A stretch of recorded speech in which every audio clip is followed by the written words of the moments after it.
Many people quietly ask themselves this question: why do I people please so much? And you might notice it in everyday situations. And someone asks for something, a favor, your time, your help. And before you've even had a time to think about what you actually need, the word yes comes out. And then later, you may realize you were already overwhelmed, already stretched thin, already needing rest. But in the moment, it felt easier to agree than to risk disappointing someone. And if that experience feels familiar, you're certainly not alone. Many trauma survivors develop people pleasing patterns without even realizing it. Hello, everyone. I'm Janine Naus, your grief and trauma relief specialist, and I'm really glad you're here with me today. And whether you're joining me live or watching the replay, I'm glad you're here. So, in today's Healing Step session, we're going to explore why people pleasing often develops after trauma, how the nervous system learns to prioritize relational safety, and how to begin separating kindness from self-abandonment. Now, to understand why people pleasing develops, we first need to look at how the nervous system learns to protect connection.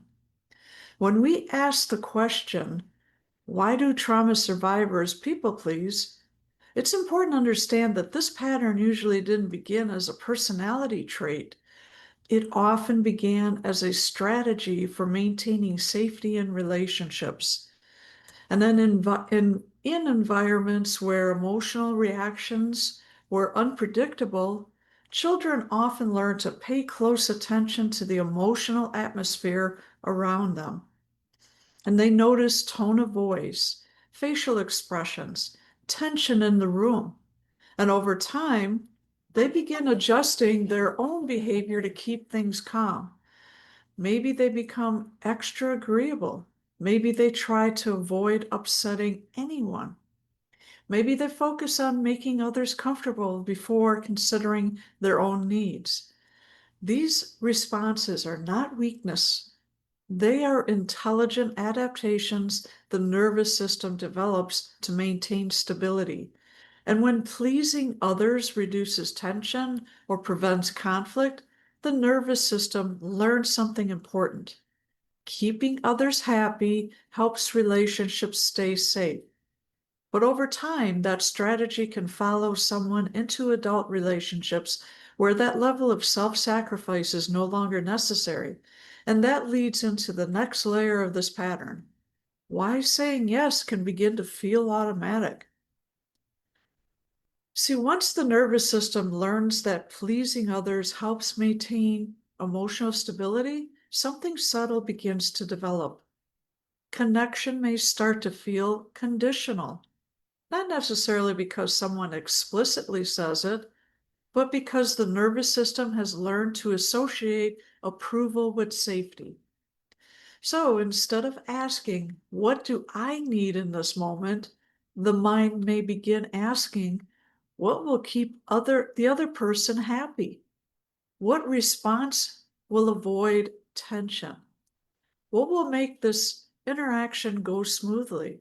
And then over time, this pattern can make the word yes feel automatic. Not because you don't have needs or limits, but because your nervous system is trying to maintain relational harmony. And many people who people please are deeply empathetic and attuned to others. And they care about relationships. They care about kindness. They care about not hurting others. But when empathy becomes mixed with fear of disappointing someone, boundaries can become very difficult to maintain. And that can slowly lead to emotional exhaustion because constantly prioritizing other people's comfort leaves very little room for your own needs.